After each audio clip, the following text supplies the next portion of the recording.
Thanks so much for being here. As you know, since about 1982, when Fred Friendly, the executive producer for Edward R. Murrow, came to Pullman and did a roundtable with former CBS News presidents and others, the Murrow Symposium, has been an annual affair. And we look forward to it each year. It's been great to see so many students upstairs taking advantage of the presence of all of these wonderful professionals that we've had here today. And I understand our pros have been very impressed with some of the resumes and conversations they've had in the coaching sessions. So all of that is great to see. This panel discussion is not meant to be the dean talking to a couple of experts. It's meant to be all of you taking advantage of the presence of top professionals here. So I'm going to start off with a few questions for them, but very quickly I'm going to move into questions from you. There are going to be mics on both sides of the room. Don't be shy. You are communications students, journalists, PR people, advertising people. You are not meant to be shrinking violets. You're meant to be out there asking questions. So I have maybe 2 questions and the rest is for you. So I'm depending on you, otherwise I'm going to be in trouble. Were Murrow alive today, he would be struck by the changing face of journalism. Both the changing face of journalism in a technological sense, the changing face of journalism in a professional industry sense of what are the jobs in journalism today, and the topic of today, the changing face of global journalism. How we as Americans see the world, how the world is reported to America. It has been a transformational change, and nothing has epitomized this transformational change more than the arrival in the United States of Al Jazeera America. And because most of you have probably not seen it, we have a brief piece of videotape.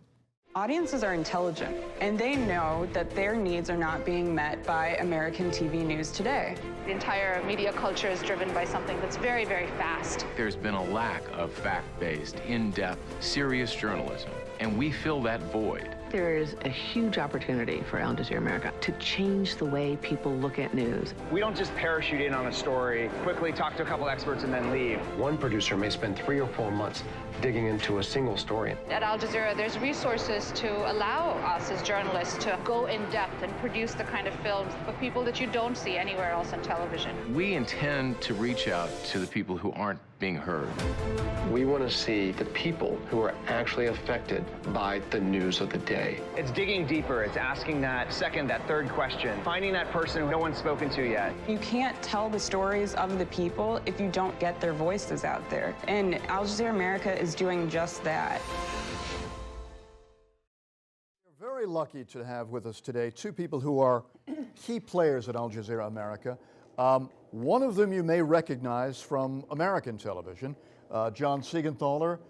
If you're from Seattle and you have a somewhat long memory, you may remember John as an anchor at KOMO in Seattle, but for then many years, weekend anchor at the NBC Nightly News.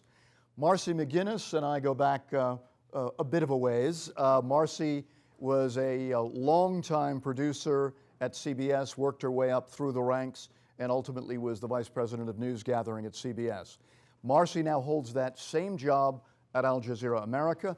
John is the main primetime anchor at Al Jazeera America. So the first question, because not everyone in the audience knows, aside from having seen a little videotape, what is Al Jazeera America? Marcy? Al Jazeera America is a 24-hour news channel devoted to just telling news as without opinion. It is a channel that is dedicated to the voice of the voiceless. I know it sounds trite, but it's true. We are in-depth, unopinionated. Oh, come on, Marcy, you've never been unopinionated. Well, we don't have that on the air. Let's put it that way. We are compassionate. We're worldly. We have access to 70 bureaus overseas. We have 12 American bureaus, 12 bureaus in the United States, and we are in a place where I think no other 24-hour cable network is. We do not have shouting on our air. We do not have the left and the right yelling at each other. We don't spend hours and hours and hours on one single topic. We cover the world. We are compassionate.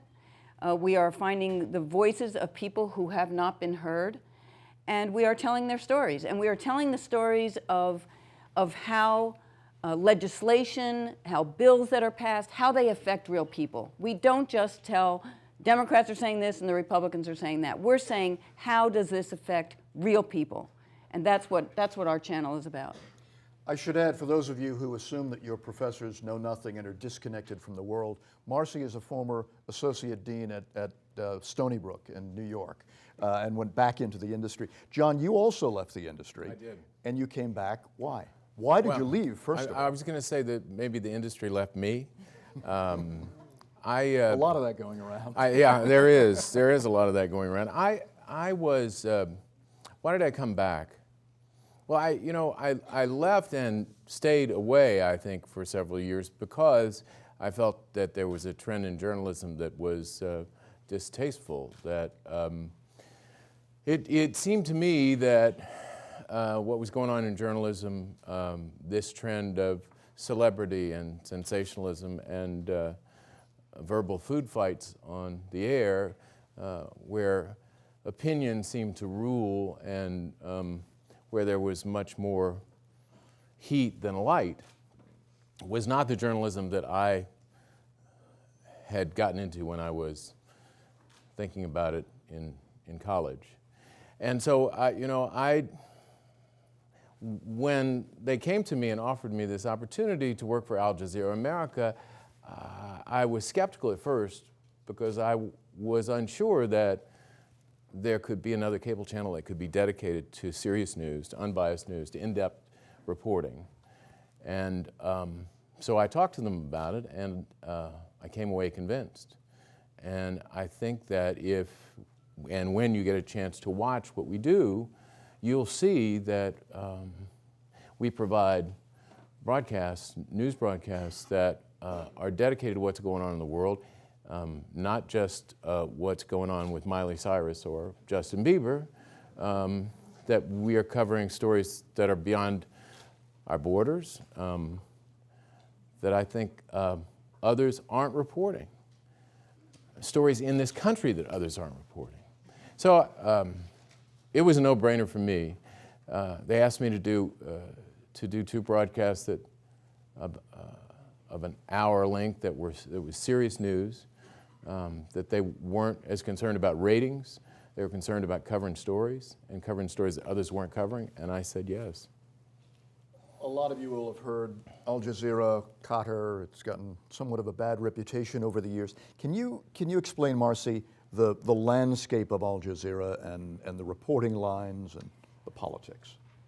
First of all, even though Al Jazeera America is owned by the basically, I guess it's the royal family of Qatar, we have total editorial independence. None of us would have taken these jobs had we not been assured of that. So there is, just to make it very clear, we are in control of the editorial lines of our station. So there's no pressure, there's no push, there's no effort to influence our reporting. We are a reporting network.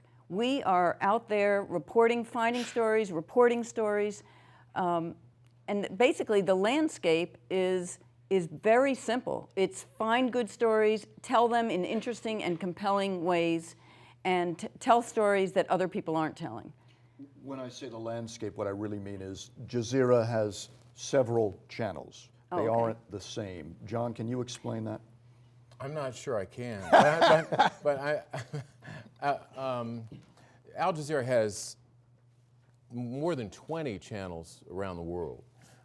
There is Al Jazeera Arabic, there is Al Jazeera English, there are several sports channels that focus on soccer. There is Al Jazeera America. I believe there'll probably be an Al Jazeera UK in the future, an Al Jazeera a French language Al Jazeera, Turkey. Possibly a Spanish language Al Jazeera, an Al Jazeera Turkey. And Balkans. And they are different, and I think they reflect the people that view them in many ways. Al Jazeera Arabic is, I mean, look, when I, when I tell people that I work for Al Jazeera America, there is often a pause, a long pause. And and then I sometimes wonder whether they have heard what I said, and I say it again, and there's still a pause. And I think that there is a feel. I mean, look, I was on Stephen Colbert's program, and I mean, he said, you know, you work for Al Jazeera. You mean Al Qaeda? Look, this is a network that has over the last several years, there's been a lot of questions about whether or not Al Jazeera was anti-American. All I can tell you about is Al Jazeera America is about serious news. It's not about anything else. It's the reason I know Marcy got on board, and it's the reason I'm on board. There is definitely a problem, because I think there are a lot of people who think that we are about something else. And all I can tell you is, if you watch, you'll see we're not. When the three of us were at the American networks, the U.S. was, in large measure, the American networks were providing news of the world to the world. So many channels around the world depended on American coverage.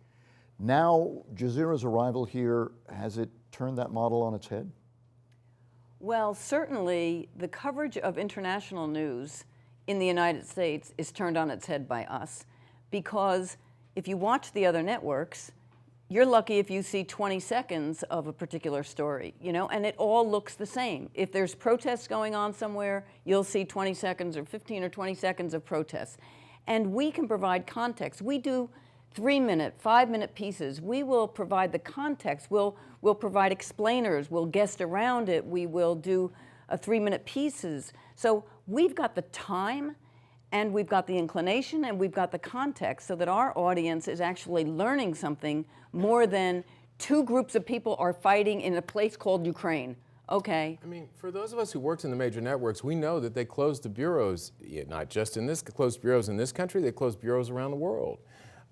There was less, I mean, there were money cuts that hurt, and really, I think, didn't help enlighten the viewers. There was less money to cover the news, and so they were getting less news. And that's why this is so attractive, because we have the opportunity to use experienced reporters in the field around the world to tell those stories that aren't being told, that maybe were told in the past, but have been discontinued because of cuts.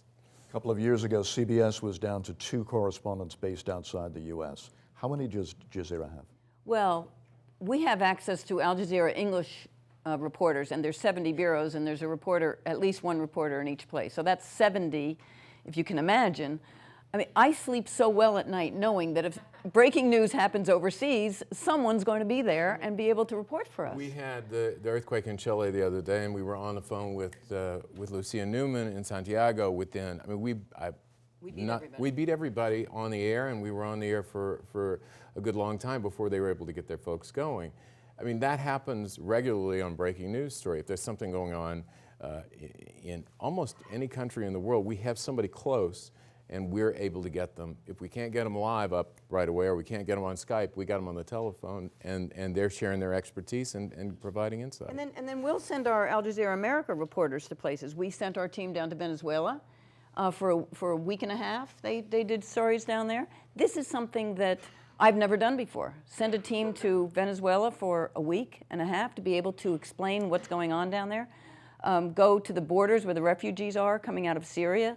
And you get really good stories. You get human stories. We tell our people, don't just shoot. We can get the video of the protest. I'm not looking for that. We're looking for the human face to tell me.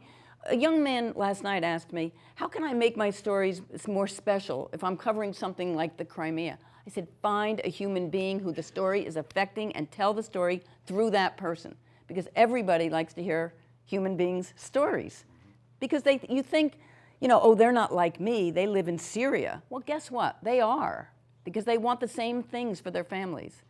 So that's the way we tell stories. It's so true. There's a guy named Nick Schifrin who reports, who's based in Jerusalem, who Marcy hired some time ago, who has spent most of his time in Crimea for the last couple of months, and he has done the best story. I'm going to tell you, he's done the best stories out of Ukraine that I've seen. They've been just the sort of stories that Marcy described, which are human stories.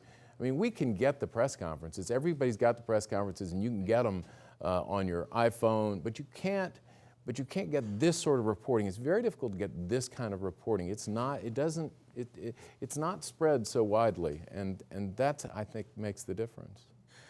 Marcy, you said that you've in sending teams out for a week or two, you've never done that before. Why? I mean, you were at one of the biggest networks. It's extremely costly. I was at a network that wasn't 24 hours, so you were limited with the airtime, frankly, and so you couldn't afford really to send somebody out there and they were going to come back with one story that was going to be a minute and a half or 2 minutes. If it was a big breaking story, you sent them and you sent them in and they did a few stories and then they came out quickly. But we've got all of this wonderful time to fill, and we've got the opportunity to be able to afford to send people to these stories and find these great human stories that aren't being told. And one of the great things is that we have topics. We'll have immigration or criminal justice or the veterans or State of the Union, and we have giant topics and then dig down into stories underneath those topics. And it makes for great TV. It's very true. I mean, when we started MSNBC, and I was one of the first anchors at MSNBC, we were going to do serious journalism, and we hired additional journalists to cover those stories because we needed more. We had more airtime and we had more stories to cover. But over time, the decision was made to move to opinion and point of view. And point of view got more viewers, and point of view got more attention, and so they moved away from that idea. And I think that was the part that was the tough part of watching that happen. It's not an easy thing. It's expensive to cover the news. Sure. It's expensive to do what we're doing. If you put 3 people on a plane, or more than 3, and you put them on a plane, 3 people, to stay for a week somewhere, and they might need security, they might need extra help in places, it's very, very expensive. Very expensive. And it's a lot cheaper to put 2 people in a studio that can yell at each other. Absolutely. Mm-hmm. Sir. Yeah, I guess it's kind of a vague question, but in the day and age when we have 24-hour news stations and we're constantly bombarded with news, how do you convince the average viewer or consumer that the story that you're telling them at that time is important? Because CNN covers the airline over and over and over and over again. Yeah. So, when you broadcast something else, how do you say this is important in a day and age when we have news? We're literally told news stories every minute. Well, it's a great question. I just think back to the last few weeks and the story from Ukraine, and that story was going on while we were still searching for the plane. And look, the plane is a great story. It's gotten a lot of bad press, but the plane is an interesting story. But there are other stories going on in the world. We had one of the foremost experts in the country on Russia say that he believed that it was very possible that the United States and Russia were on the verge of a military conflict. I mean, I don't know. The plane is tragic and sad, but a world war is damn important, and at the expense of, we were not covering. I mean, there were a lot of news channels that were not covering Ukraine, and not covering it extensively, and we were. What about the rap we hear all the time that Americans don't care about international news? Well, I think the way you tell the story makes someone care. Maybe they don't care when they don't understand it. And I think part of our job is to help explain and give a situation context. Why do I care about the Ukraine? What does this mean to me? Why do I care? So when we can explain this on the air, maybe people will want to feel smarter. Maybe they'll want to go to a cocktail party and say something that they know now that they've learned from Al Jazeera America, because they can feel smart about a particular story. I don't believe that Americans, quote, don't care about international news. Like, I don't care about, you know, it's so weird to say something like that. They care about what's happening around them. They care about how things are affecting other people. They find them interesting. Do they find them like, oh my God, I'm going to worry about the Ukraine tonight when I'm trying to sleep? I don't think so. But are they on some level interested in what other human beings are, what's happening to other human beings? I think so. We're a global society, and we're so connected to these countries in a major way now, in real time, by the second. And you know, we need to know. We need to know because our government leaders are going to make decisions about how they spend your money and my money and tax dollars, and what they're going to do to anyway. I mean, I just think that this country. I believe that Americans want more information, not less, and I think that there has been a trend in this country from the standpoint of journalism and the major networks to move away from providing international news, and I simply think that Americans want it. And if you show them that it exists, they'll go to it. They'll find it. That's my hope. That's my belief. You know, I guess we'll find out. You give us a little time, but I guess we'll find out. We have a young lady who wants to ask John an embarrassing question in public. In the John's wife. Full disclosure, yes, I'm a WSU grad. I'm married to him, but what's... I'm an honorary Coug, as a result. And he's an honorary Coug. Once you marry to marry a Coug, you're always a Coug. It's interesting to me as you're talking about reputationally Al Jazeera and that it's tough, but I just want to ask you to elaborate on how things were when you launched in August in terms of getting guests, and now your success in a short time and what word of mouth has done for your reputation already. You want to take my wife's question? There's a word for that. That's slang. Thank you, Carrie, for that. What a great question. What a great question. People are suspicious of Al Jazeera. They are. And in the beginning, there were lots of people who wouldn't come on the air and who didn't know what we were doing and didn't understand what we were doing. And in a matter of months, that really has changed.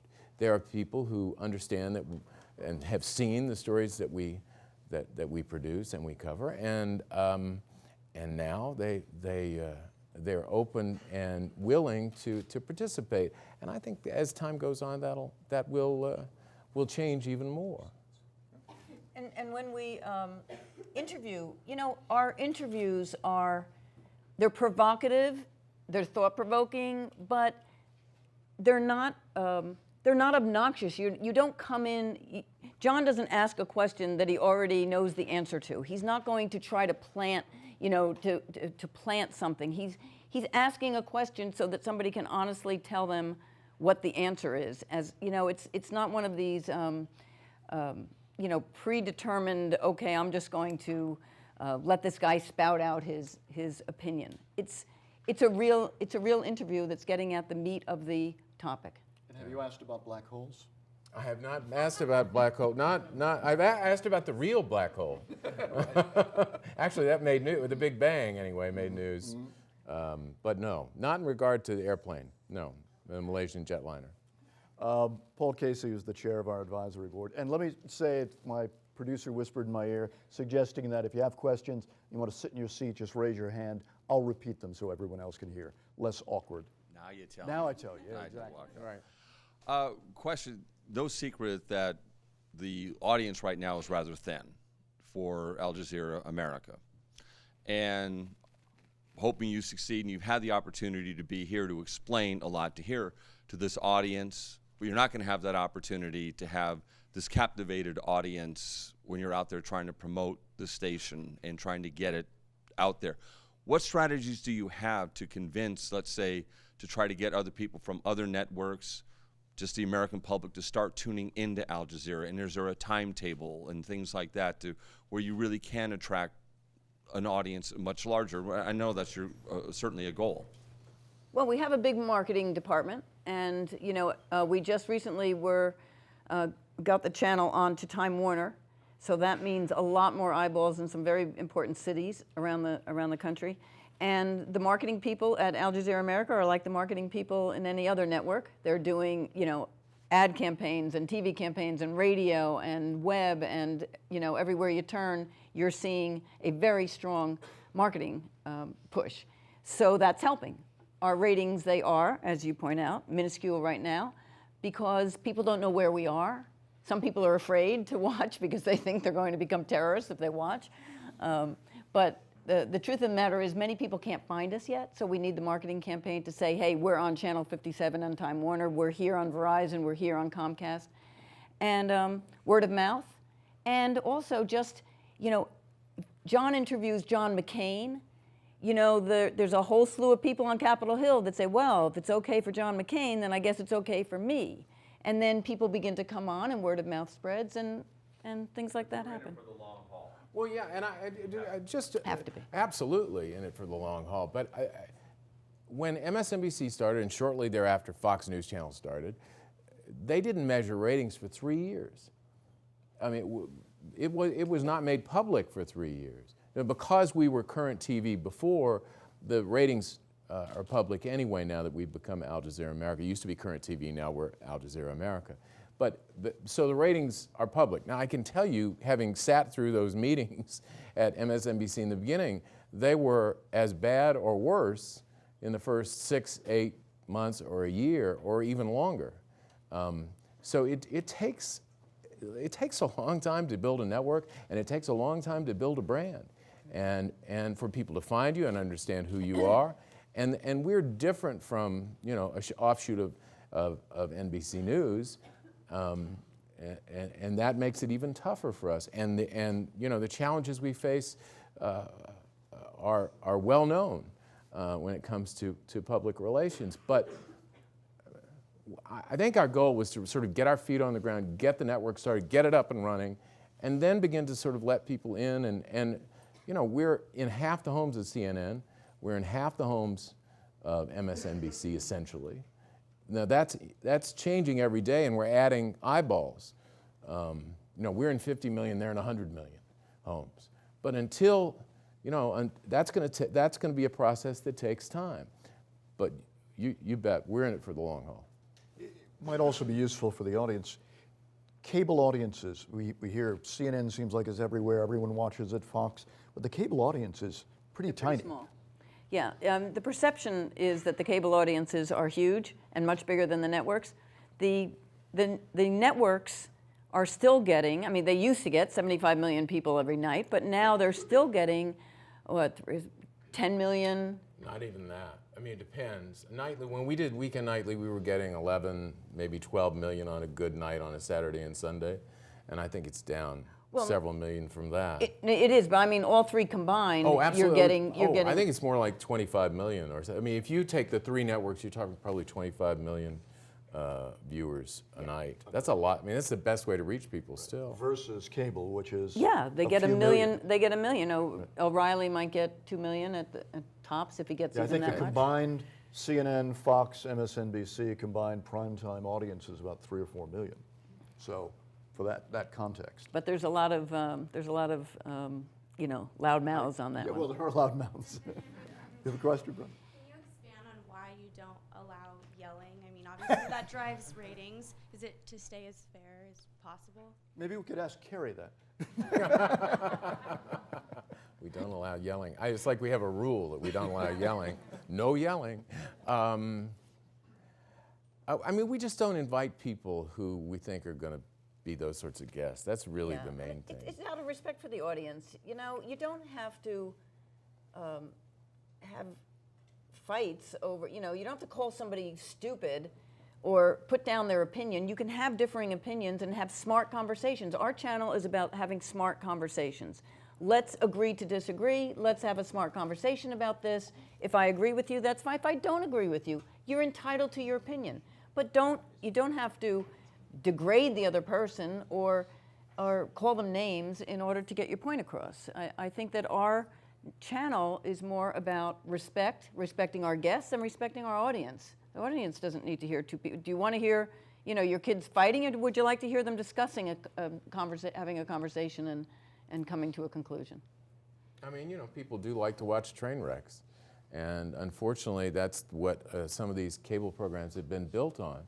Those sort of, but I am of the opinion, and I think Marcy would say the same, is that that's not that enlightening, you know? I'm wondering why it was that the royal family of Qatar would want to project a news operation into the United States of America. For those in the back, if you didn't hear, Ed asked, why would the Qatari government, the royal family, want to project a news broadcast into the U.S.? Well, I don't think it's just into the U.S. If you take Al Jazeera English, it's the English-speaking world. And clearly, if you've got 29 networks, it includes Africa and the Philippines and all those countries we talked about them going into as well. So I wouldn't say that it is just America. My sense of it is that they are interested in providing good journalism around the world. That's what I believe, and I think in America as well as other countries, and it's fairly simple, I think. They're very proud of their brand. They're proud of their brand. It's well respected around the world, and America is a the major market of the world. So they wanted to come in here and make their mark. Again, not in a political way, in a brand way. Just like CBS or NBC or ABC wants to be important in the United States, Al Jazeera America wants to be important here. They made an attempt to get into the United States in 2006 with Al Jazeera English, and they had great difficulty getting on a cable channel, and they had very little success with that. So there's been an attempt to move into the United States before, and the deal with Current TV allowed them that opportunity. Colbert asked me whether or not I get a phone call from the Emir, who's telling me what to do every night, and I said no. But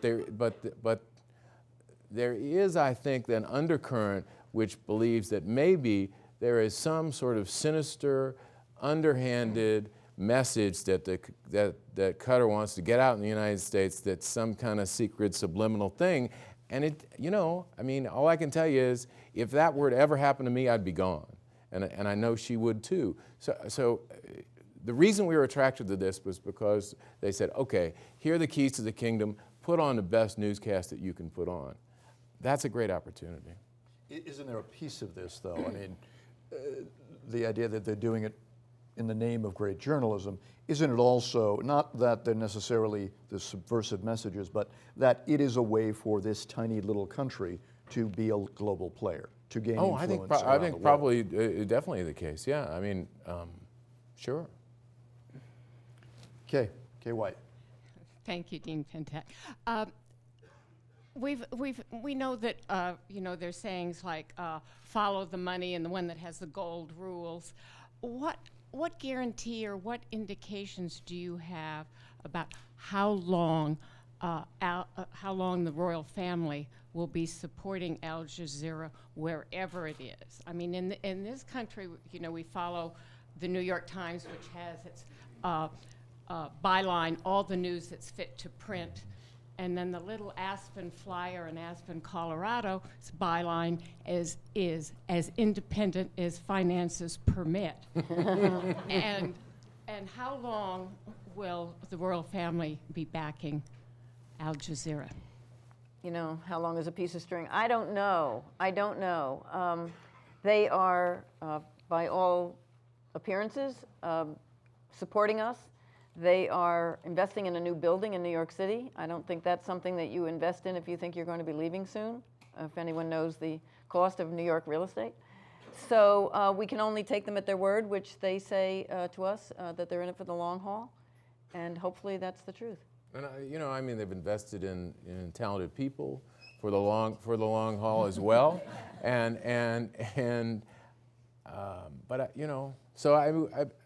we will see. It surprises me that there hasn't been an American organization or wealthy group that has looked at the landscape in journalism today and said, we really need to do something like this. I mean, it took the government of Qatar to decide that that was going to happen in the United States. We jumped at that opportunity. But it is, in some ways, kind of interesting. And I know there are lots of groups, including your organization, Eric, that try to promote the best in journalism. Thank God for the Knight Foundation. But it is also sort of tragic that other than the NewsHour, let's say, there really hadn't been the sort of operation that would promote this kind of journalism. So it's kind of where we are. Carol Kowalski? Thank you. Kay teed me up for the question. Who are some of your first advertisers for Al Jazeera News? And what's your demographic, and where is it going to and growing? Have advertisers. Yeah. We have a few advertisers. You know, there's a firewall between journalism and advertising. I don't know about the advertising. Right, we're not allowed to talk to the advertisers. You know, the salespeople are working very hard to get more advertising on our channel. But, you know, it comes with that brand. There's still a little hesitation. I saw The Economist the other day. It bought some time. Right. Expedia recently. Those are the last two that I remember. But, you know, it has been a slow process. Who is our demographic? Or what are we looking for? Our demographic, well, who we're looking for, and well, here's who's looking at us. It is a predominantly male audience. It is an upscale, financially upscale audience. They are heavy news consumers, heavier news consumers than the average bear. They are slightly younger, not huge, don't get too excited. They're not hugely younger, but they are slightly younger than the 60-year-old network audiences. They are they come to our channel already very well informed. Very strong news consumers, which is why when we do our stories, we have to be conscious of the fact that these people, for the most part, already know the basic news that's going on. That's why we have to be very smart to go deeper, do many more stories that are in-depth and with greater context, because they will not be satisfied with the minute and a half, here's just what happened today. They're looking for more. It's very much along the lines of an NPR and a PBS type of audience. And you're watched in the White House and the State Department and on Capitol Hill. I was in Jay Carney's office and I saw it on his screen. I was very excited. How many of you have seen Al Jazeera America? Oh, there you go. So much for your demographics, right? Those are good demos. Question. So you mentioned editorial autonomy and independence. Do you sense at all that there could be a limit to that? What happens when there is a story that breaks? You talk about unopinionated reporting, but perhaps there's something that is clearly going to be a little troublesome for the royal family, or perhaps something breaking in the Middle East that could be a conflict of interest on other lines of Al Jazeera's network. What happens then? Didn't we do that story on was it the World Cup? Yeah, we did. We did a story that was negative toward Qatar. Is it the World Cup? It's the World Cup. The World Cup they're building, they brought in a lot of migrants to build up the new World Cup stadium and the housing around it. And a lot of bad things are happening. People are dying because there's no air conditioning. The conditions that these migrant workers are working under is outrageous. And we have done that story. And not a peep. You know, we were kind of curious, you know, this is happening in their country. They own us. What's going to happen? And so that's one indication that we did do a story that was negative to that country, not only, you know, it wasn't necessarily to the region. So again,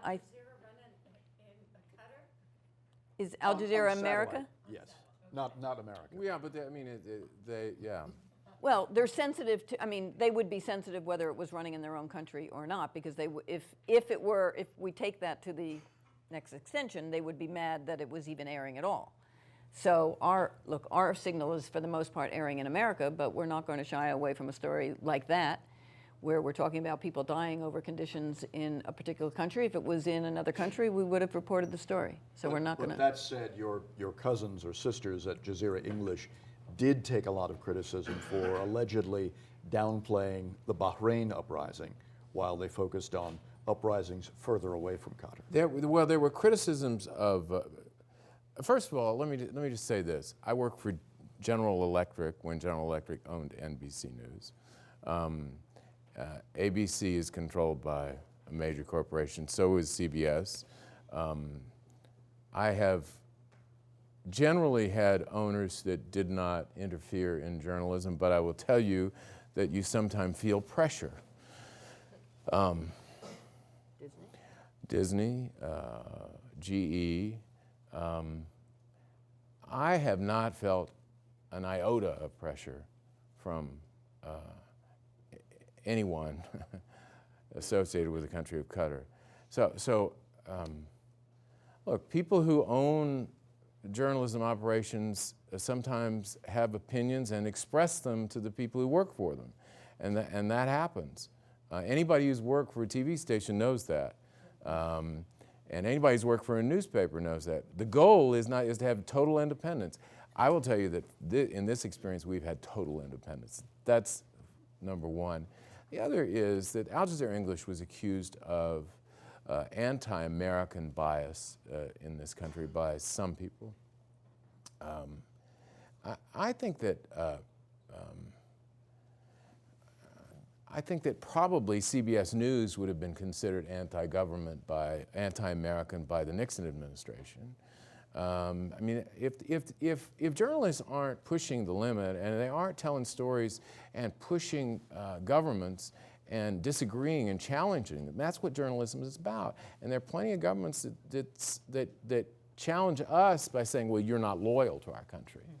I'll say that we heard that sort of thing after we gave Dan Rather the Lifetime Achievement Award 2 years ago. Right. So I think that our job is not to be popular necessarily. Our job is to challenge the status quo.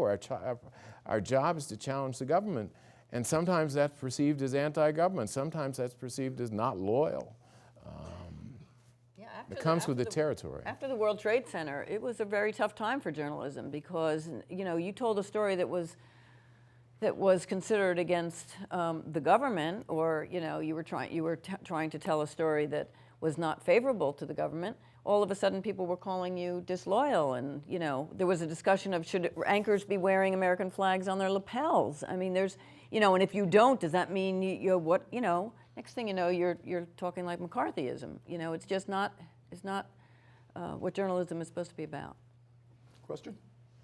Part of the message we've been receiving here as part of students in the Murrell College is that, and this pertains more to, you know, the local nightly news, is that the current news model is broken, and you know, it's up to us to fix it. But you know, looking at the decline in viewership of, you know, national nightly news, do you think that model is broken as well? And like, what would you try? I mean, are you trying to do things differently to try to fix it? The recent study I've seen is that television news, especially local television news, is still the way that most people get their information, period. And in addition, the cable news is also the way they get the most of their information. So I think television still is a place that people go to get their news. Newspapers, I think the model is broken. I'm not sure, though. We've seen a lot of people have been predicting the end of television news since I started in the business, and it continues to survive. It wasn't connected to you starting in the business. And often thrives. But people are still willing to pay. Advertisers are still willing to pay for journalism. But I don't know how long that'll last. Maybe it'll all move, that we'll all get our information on this, and we won't watch a TV. People have been saying that. More and more people are using their devices. I use my device to get a lot of my news. But you know, you don't watch Al Jazeera America. Right. Whether you're getting it on here or you're getting it on a television set or whatever, I truly, truly believe that people want quality journalism. They want to know what's going on. They want to know they can trust it. They want to be able to take it to the bank that, okay, I've heard this and I can trust this information and I can make a decision based on it. And if the government's going to spend my tax dollars, then I'm going to find out what they're doing with it, and I'm going to go to the source that I trust. And our jobs are to try and build that trust among our audience so that they understand that we are here to give them quality journalism. We are here to give you the facts. We are here to give you the context. We are here to make it easy for you to make some decisions that have to do with your lives. So I truly believe that there will always, always be an appetite for quality journalism. Quality information, what a concept. I want it. I want to be able to know what's going on. I want to be able to make smart decisions based on it. Wada Kanfar, who was the Director General of Jazeera Arabic and then ultimately the Jazeera channels, in the WikiLeaks documents, there was a report that he had essentially compromised with the embassy over some coverage, which is basically part of the negotiations that any journalist has with a news source or, well, in this case, an ongoing news source, and he placated them, and that was read as giving into American pressure, which was kind of counterintuitive to the whole idea of Jazeera being anti-American. So it was a bit convoluted. Right. Well, I don't know how many times we can say it, and I'll say it again. We're independent, and nobody's telling us what to say, and nobody's telling us what to do. And when it changes, I'll be gone. Sir. When someone's looking to, or when you guys are looking to hire someone for your news team, such as a reporter or anchor, are there certain skill sets and qualities of the person that you're looking for that's different than other news outlets? Not really. I look for the same things I looked for when I was hiring at CBS. I'm looking for strong writers, reporters, storytellers, good shooters, editors, producers.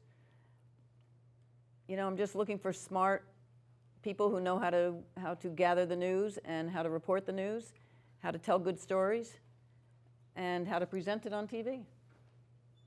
So we talked a lot about your international coverage, but not much about domestic. I mean, you have an extensive network of bureaus, Seattle being indicative. What's the rationale, what's the philosophy when you open up a bureau? The rationale is that you want to be in more places where news is happening so that you're not parachuting in and telling a story for a day and then going back home. You want the people that are here to be responsible for not only their city, but their region. So the Seattle team here are in charge of covering stories in this entire region, the upper northwest part of the United States. And the point is to get people who live here, who understand the people who they live with, the neighbors. They understand the issues that their neighbors are facing. And so that when they tell their stories, they're telling them from a point of view where, I get it. I'm here with you. I didn't just parachute in from New York or LA or Washington or Chicago. I'm actually, I live here and I understand the issues that affect this region of the country. So that's really the reason. Alan Schaffler is from King TV, and I think one of the best correspondents that we have. He's a terrific journalist, and he's done some of the best stories we've had on the air so far. And he's been in this area for, 20 years at least. And he's just one example of the sort of quality correspondents that we have working with us. I just had a question. Fox is owned by two foreigners, Rupert Murdoch and a Saudi prince. But it's Fox, so it doesn't sound so scary, like it's foreigners. Al Jazeera sounds scary because it sounds foreign. Why did they decide to just go ahead with the Al Jazeera brand and not make it more like American friendly, less scary? Well, I asked that question in the beginning, and I said, why don't you just change the name? And they said, well, if we change the name, people would say we're trying to hide something.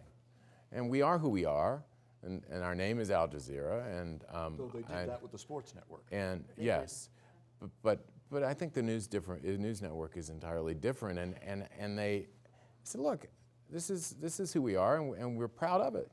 And people are going to say what they have to say, but if a name sounds scary, we talked about this. The name, a lot of people ask, what Al Jazeera, what does it mean? And it means peninsula. Really scary. And Stephen Colbert said, well, to me, what, peninsula? What do you mean peninsula? It has to be, I said, peninsula, peninsula. And he said, peninsula. I said, peninsula like Florida. He said, so that's where they're going to attack next. You know, I mean, he did us a great favor with that program, because he debunked a lot of the myths that people have about us.